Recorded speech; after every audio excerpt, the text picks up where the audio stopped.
ஷஃப்னா ஷாதிரா. ஷஃப்னாவுக்கு 13 வயசு, ஷாதிராவுக்கு 6 வயசு. இவங்க வாப்பா என்ன பண்ணுறாங்கன்னா, அந்த ஊரில் போய் வேலை செஞ்சுட்டு வராரு. வர்ற வழியில் பூந்தி பார்சல் கொண்டு வந்து மகள் கையில் கொடுக்குறாரு. சின்ன மகள் கையில், இளைய மகள் ஷாதிரா கையில் கொடுக்குறாரு. கொடுத்துட்டு சொல்கிறாரு 10 நிமிஷம் ஆகல. எடுத்துட்டு போய் பார்த்தா திடீரென்று ஷாதிரா கொலை செய்யப்பட்டிருந்தா. ஷாதிரா என்ன பண்ணிருக்கிறான்டா, ஷஃப்னா திரும்ப திரும்ப திரும்ப திரும்ப நெஞ்சுக்கு எப்படி துடிச்சிருக்கும் அந்த புள்ள. அல்லாஹ்வுடைய நல்லடியார்களே, திரும்ப திரும்ப 9 தடவைகள் குத்திருக்குது நெஞ்சுக்கு.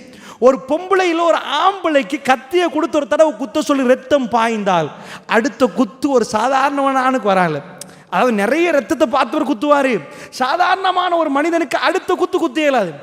சொந்த தங்கச்சி திரும்ப 9 தடவை. அந்த வீட்டில் போய் பார்த்தா உம்மா வெளிநாட்டில் வேலையில் போய், வாப்பா இருக்கிறாரு, அவர் வேலைக்கு போய் வருவார், குழந்தை 2 வளர்க்குறாங்க. ஷஃப்னா வீட்டில் ஒரு கம்ப்யூட்டர், பக்கத்தில் நிறைய சீடிகள். என்ன முடிவு சொன்னாங்க தெரியுமா உளவியலாளர்கள்? இவ அதிகமாக ரத்தத்தை பார்த்துருக்கிற. இங்கிலீஷ் படங்கள் நிறைய இருந்துச்சு, அவருக்கு இங்கிலீஷ் இயலாது. நிறைய அவ பார்த்தது ரத்தம். நிறைய தூசணத்தை கேட்டால் தூசணம் தான் வாயில் வரும். நிறைய ரத்தமும் ஃபைட்டும் அந்த படங்களில் எது உள்ளே போச்சோ, வேகமாக கோபம் வர்ற நேரம் எதை பார்த்தார்களோ எதை கேட்டார்களோ அதான் வரும். எல்லாம் என்ன சொல்லுவாங்க, ஏதோ படம் தானே. ஒரு நஞ்சை நீங்கள் உங்கள் குழந்தைகளுக்கு கொடுக்குறீங்க, உங்கள் பிள்ளைகளுக்கு.